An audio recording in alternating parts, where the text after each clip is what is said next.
Okay, so last week's episode. I haven't done a Lostview for like the last 3 episodes now. I did the one for Sundown, which is actually, somebody else explaining that episode. But to be honest, those last 3 episodes before this latest one were kind of iffy for me. I really liked Dr. Linus. I'd probably give that one an 8 out of 10. But Sundown, maybe a 6. And Recon, I think more like a 4. I was not a big fan of Recon at all, to be honest. But Aeterno, which is definitely a very hyped episode. So I thought the hype was going to kill it, but no, it didn't. It was actually really good anyway. The only thing that bugs me about it, and this is something that somebody else pointed out because I would never have thought of this myself, but the fact is, Richard is on the island for like 140 years, and we only saw like half of one day. I mean, I don't know how you're supposed to show 140 years in 40 minutes anyway, but yeah, I mean, we know how he was introduced, and we know mostly what the outcome was after the 140 years, but it's in between, like, how did he get started, the whole others thing, and that's all still kind of a mystery, so I don't know. But, I mean, I got some shitty notes here. It doesn't say anything here. I was just listening to a podcast, actually, the lostcasts.com. They're really good, actually. I don't know if I've recommended them before. But we discovered that the island is a cork. People talk about that like it's literal. I just don't. I'm like, are you sure? Okay, the island is a cork. But the debate goes on, I guess, as to whether or not Jacob or MIB is the true evil.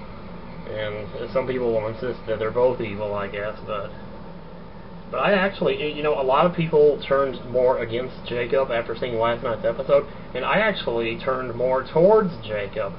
Like, I'm more on Jacob's side after last night than I was before.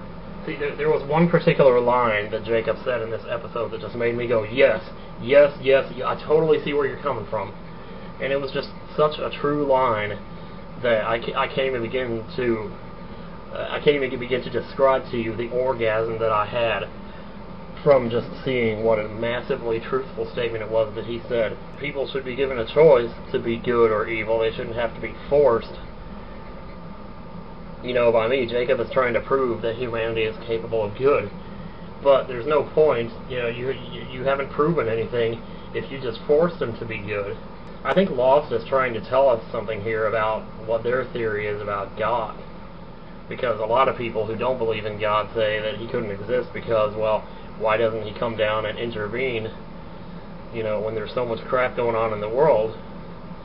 And, I think what Lost is trying to say about the whole matter is, well, would the world really be a better place if God did intervene? Because let's suppose that God did come down and start enforcing the rules and making sure that people were good to each other. Well, then they would only be being good to each other because he was enforcing the rules, not because they actually wanted to be. Nowadays, when you meet someone and they're a nice person and they're nice to you, and they they show themselves to be, generous and thoughtful and giving and that kind of thing, it's nice to meet someone like that because that's how they choose to be. And if you met someone like that in a world where God was calling all the shots, it wouldn't be as great, because you don't know for sure if they'd really be doing it because they wanted to be that way, or if they were just doing it out of fear for whatever. And see, that's the thing, though, I guess these days. You think that anyway when you meet someone like that. You think, well, maybe they're only like this because they're afraid of going to hell. So, and if you took religion out of the picture, we really would be able to see who were the good people and who were the bad people without having to, Anyway, that's what I think the show is trying to say. Basically, it's trying to say that we'd be better off if we could just make our own choices, let people decide for themselves whether or not to be good or bad, and not have to be told, not have to be forced, not have to be baited, not have to be given these incentives and these threats and this and that.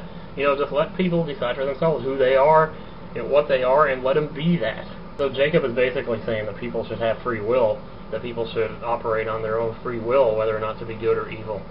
But people argue that he doesn't have a point there. People argue that he doesn't have the right to say that because he's bringing them to the island, so he's already taken away their free will by bringing them to the island. But that's not taking away someone's free will. That's just eliminating a few of their choices in life. You might as well say, well, I didn't win the lottery, so I don't have free will. It's like God made me not win the lottery, so I don't have free will. I mean, basically, that's kind of what you're saying there. You're saying that anytime God makes something bad happen to a person, if there is a God, you're saying that if he makes something bad happen to a person, he's taking away that person's free will. In a way, yes, he is. For example, if he made me get into a wreck, I probably wouldn't be able to work, and I'd have a lot of choices to make in my life, and I would have a lot fewer options than I would if I hadn't gotten in the wreck. But I would still have free will. I mean, I would just have fewer options, but I would still have free will. Him making me get in a wreck is not equatable to taking away my free will. That's just making something bad happen. And bad things happen all the time, and people deal with them, but they still have free will. They have free will as to how to deal with them. And that's what, so he's bringing these people to this island. He's not taking anything away as far as, like, their choices. He's just testing them. And the island is like the perfect arena to do that because it takes out all the rest of the world and all of its distractions, and it puts people in a place where they have to just make their own decisions, based on gut instinct, survival instinct, and that kind of thing, and you don't really see who a person is when you put them out here in this world where they have all these luxuries, these cars, and the internet, computers, and soft drinks, and junk food, and, clean clothes all the time, and and a barber to go to, Walmart, that's not free will. I mean, you could just as well argue that people who have those kind of luxuries don't have free will because they're tempted by those luxuries. I mean, I don't know. That's the other thing. See, temptation, people might say, well, temptation, like the man in black, is taking away people's free will by tempting them to do things, but he's never actually making them do anything. So what is the Flash Sideways? We've seen some messed up stuff in that Flash Sideways. We've seen mostly good outcomes for all the characters, but we have seen the occasional sad... there are some things that sadly either didn't change, or even worse, it got worse, like Saeed in the original timeline. When he was, on Flight 815, before it crashed, he was going to meet Nadia. But then we find out in the Flash Sideways that Nadia is married to his brother. Now, let's suppose that originally in Season 1, before any of this time travel stuff happened, let's suppose that 815 never crashed, and Saeed went to see Nadia. Would that, in that timeline, would she have been married to his brother then, too, maybe? Or Season 4, at the end of Season 4, when they got rescued, and they became like the Oceanic Six, and they went off and had the big press meeting, and then Saeed met Nadia outside of the building. I didn't get the impression then that she was married to his brother. So, and I do believe that was an extension of the original timeline, so I don't think originally she was ever married to his brother, and now she is. And there's all these other changes, like Locke, being friends with his dad. I still can't figure that one out at all. Especially since Recon, we've seen that his dad still conned Sawyer's parents. So Sawyer is still after Anthony Cooper, but for some reason now Locke is friends with him, so what happened there? It makes you wonder why Anthony Cooper ditched Locke to begin with. It's like, well... because Locke said it himself, he said, you could have just asked me for it, and I would have given it to you.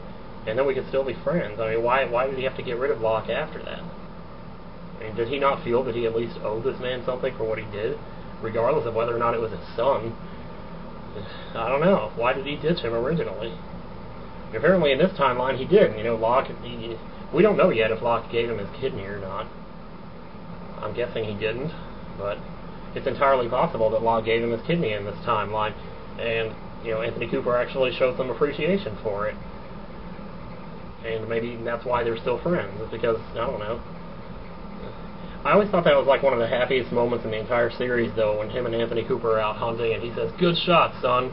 It's just good times, What great times. It really makes me, hope that there's a life like that for them in this alternate timeline. But it's funny because Locke is still paralyzed, so we still don't know, like, what caused him to get paralyzed in this timeline. Like, are we really going to get an answer to that? Because I tell you, I still, even though we're 8 episodes in, I still believe that Locke will eventually call Jack, and we'll work on something in this timeline. But some people are saying now that what they think this is, this Flash Sideways universe that we're looking at, is actually MIB uncorked.